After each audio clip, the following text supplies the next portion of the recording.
લોકસભાની ચૂંટણી પછી નેશનલ હાઈવે ઓથોરિટી ઓફ ઇન્ડિયાએ દેશભરમાં સોમવારથી એક્સપ્રેસ હાઈવે પરના ટોલ ટેક્સમાં 3 થી 5% વધારો કર્યો છે।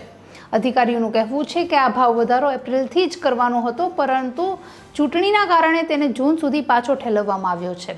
નમસ્કાર, ટકાટક મીડિયામાં આપની સાથે હું છું જાનવી।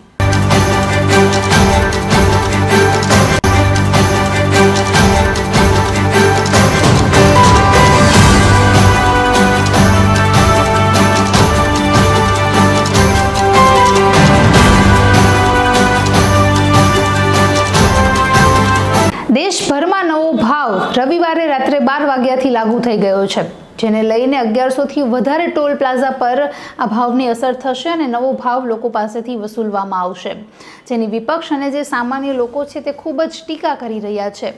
કારણ કે ટોલ ટેક્સ વધવાથી જે સામાન્ય અવરજવર થતી જે ચીજ વસ્તુઓ હોય છે તેમાં પણ મોંઘવારી વધી શકે છે, જેનાથી સામાન્ય અને મધ્યમ વર્ગીય લોકોનું જે બજેટ છે તે ખોરવાઈ શકે છે। આજે જ સાથે અમૂલ દૂધના ભાવમાં પણ પ્રતિ લીટર ₹2નો વધારો કરવામાં આવ્યો, જેનાથી સામાન્ય લોકો જે છે તે મોંઘવારીના પ્રશ્નને લઈને ખૂબ જ હાલાકી ભોગવી રહ્યા છે। આ નવો ભાવ 31 એપ્રિલ 2025 સુધી લાગુ પડવાનો છે। જો કે જે નાના વાહનો છે જેમ કે કાર, વાન અને જીપ, તેઓને આમાંથી રાહત આપવામાં આવી છે। તે લોકો માટે સિંગલ મુસાફરી ₹150 અને જે આવવા જવાની જે મુસાફરી છે તે માટે ₹230 નિશ્ચિત કરાયા છે। પણ જે મોટા વાહનો છે જેમ કે બસ અને ટ્રક, તે લોકો માટે ₹15નો વધારો લાગુ પડશે।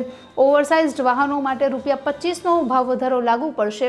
તો જે મિની બસ અથવા જે નાના પ્રવાસના અથવા જે વ્યવસાયિક વાહનો હોય તે માટે ₹5 થી ₹10નો જે ભાવ વધારો છે તે લાગુ પડવાનો છે।